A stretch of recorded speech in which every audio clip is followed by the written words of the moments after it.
Hello friends, let's take a look at Link versus the Bitcoins and Link versus the dollar coin. So there's two things on the go at the minute really, as you can see quite clearly looking between the charts there. You've got this rise and wedge area that we're looking at, asking a couple of questions. Is this going to just be the wedge in and of itself, or are we going to draw a measured move out from the pennant here, and where could that take us to? And just generally looking at this, it takes us up to challenge our previous highs on the upside. Should you get the less statistically likely sort of outcome from this thing, of course, if this was a bear flag, for instance, you'd want it to be going down the way or sideways at worst rather than up the way and all that sort of stuff. So like those sorts of considerations. And if we come towards the downside, then there's sort of various areas of key support along the way, and it could take us down back in here to challenge all the way back down at our 236 Fibonacci retracement. And it doesn't, here's a couple of measured move things just real quick for that front, like I was saying, and again, key areas like I was saying. And if you were to do it sort of actually including the sort of the pole area or whatever,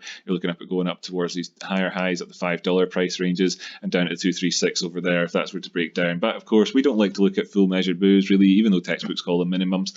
We believe in the subjective nature of charting. We believe in horizontals. We believe in areas of where volume picks up, where there's key inflection areas in the market, such as here and here and here, where the three down towards the downside. So we wouldn't say that this is the minimum measured move ever, looking down towards $2.26. But there's a couple of key areas that you could look to, for instance 330 and 275, for instance. Just for instance, in terms of the Fibonacci's of this thing, we've made the golden pocket area. We've not come up as high as the 786 on those Fibonacci's over there, but we have made the golden pocket area. If we scroll back out to the outside, you can see this way bigger term, highs and lows Fibonacci, 618 there, and we have golden pocketed both of those guys. So if the prices were to turn around and reverse from there, that's the sort of thing that people often anticipate. When would you, in terms of just if you were wanting to sort of follow that through then and talk about Fibonacci shit, so, excuse my language, I normally don't swear for too much, if you want to keep that flow going and talk about it, you'd be looking towards the $3.40 area for a wick to wick retracement, perhaps to get confirmed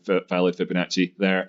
Go below 340 and you're looking down to $3 flat quite easily in terms of the next area, and just bringing this body to body instead to give us the full context of what we're looking at, $3.39, and then you could be looking down to I'm just making it hard for me to read this now.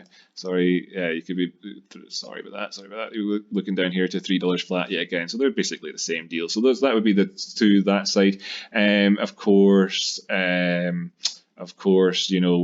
we've really just been doing this. We're just in the middle of this whole area overall. If we look up to the bigger, this is the 2-day that I've been looking at this entire time, by the way. Look up to the bigger time frame. This is the weekly time frame, and there's areas towards the top side that we can be looking at. This has all been quite bullish price action, but there are negative things overall, like the diminishing volume on the way up, and the sort of overall structure here. I mean, this isn't lower on this time frame, so we don't have lower lows, and we have higher lows, in fact, and this is a higher high. So we've got high here, low here, high here, low here, and we need to come up here and see both the price action going up above the previous area and these oscillators, and they've not had the momentum to do that quite yet. That's fair enough. So the question becomes, do we need to have some sort of minimal correction here to give these things the chance for this to sort of overall constitute the oscillators reset in here in this sideways movement as we've seen overall in this time period. But of course, looking at the daily time period, 24-hour chart, and looking between the highs that we've had, if you consider these to be higher highs overall and higher lows and whatnot during this upward trending convergent area, you can see that all three of those are divergent, so that's kind of negative in that sense, and the 12-hour time frame does little to deny that. If anything, it confirms it. Indeed it does. It's the same sort of thing. So that's the same scenario overall. The MACD having never actually come up over the last while to be sort of diverging itself, expanding or whatever, convergent with the price, correlating, whatever. Let's look over to the Bitcoin prices and see if we can see anything interesting going on in here other than what we've already spoken about, really in terms of structure. So we saw the prices come back down to this 382 Fibonacci retracement area. This is this here Magnolia line in this area is the 236 of that, and there's the 382 of that one, and we've come back down to touch it. So we know that there's various areas where all of these lines are. There's areas of support and resistance for the prices. There's actually too much on here. It's annoying me now.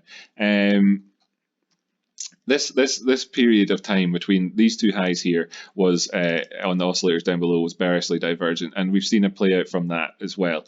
Looking back the way compared to our previous highs, which were higher than our highs here on the 12-hour and the daily, there's hidden. Well, actually, no, on the stochastics and the MACD, but not the RSI so much. And the RSI. All three of these oscillators down below, there is hidden bearish divergence on the go there, right? So there's hidden bearish divergence. So that's a negative for us in that sense. And if we go down to the 4-hour time frame then and just look at this downward trend, and let's see if there's any bullish divergence coming in for us just now as well. And looking between this low and this low, the last two lows, you can see here on the RSI, it's not actually divergent, but it's shallowing out there. And in terms of the stochastics, well, what sort of class B divergence you've got there. It is actually kind of class A. It's just split in hairs style thing because of how there's two lines there to compare. But so there is that bullish divergence there. But we also see the slopes going down the way as well. So there isn't like hidden bullish divergence as part of this. There's just there isn't hidden bearish divergence during this, so there isn't continuation divergence. There's just there's just a touch of bullish divergence on this. So that's good to see. We're kind of hoping for something like that to come in at one of these potential turnaround points.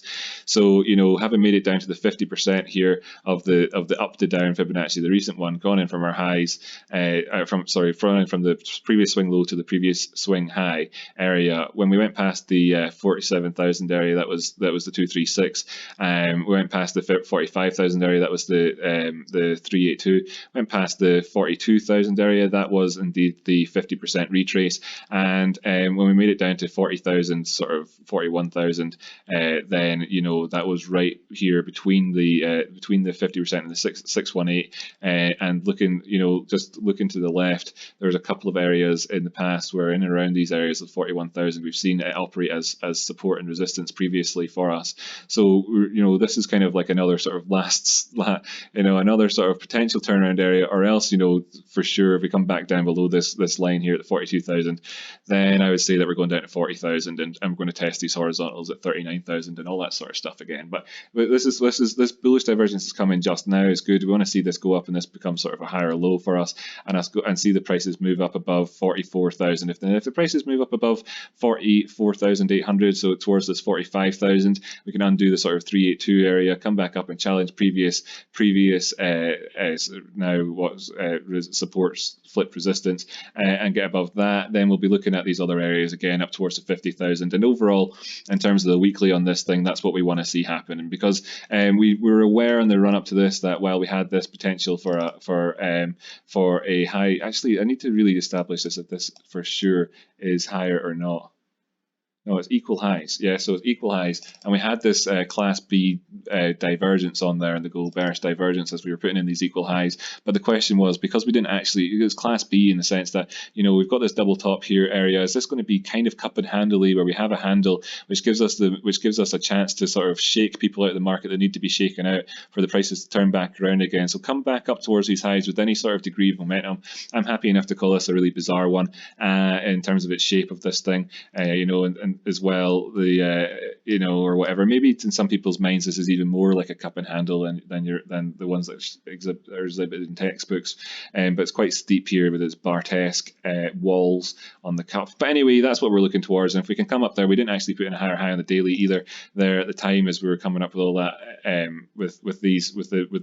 with the bearish divergence on there. Anyway, the point being just simply, if we can come back up towards our previous highs in those 52,000 areas with a degree of momentum, then I'd be happy enough to say that this has got that cup and handle type psychology behind it, motivating the prices to go past here and beyond and up to other highs. And I'd be looking towards things like for instance, even potentially saying we could go up as high as 71,000 satoshis there for that one, which I know might seem like quite absurd at the minute, but that's what I would be looking at. Elsewise, failing all of that sort of stuff happening on the way up, then I'm going to start looking back down towards here and asking if we're going to go back down below our previous low again and perhaps revisit it in those 30,000 areas, and we'll revisit the link price long before then. So thanks so much for tuning in.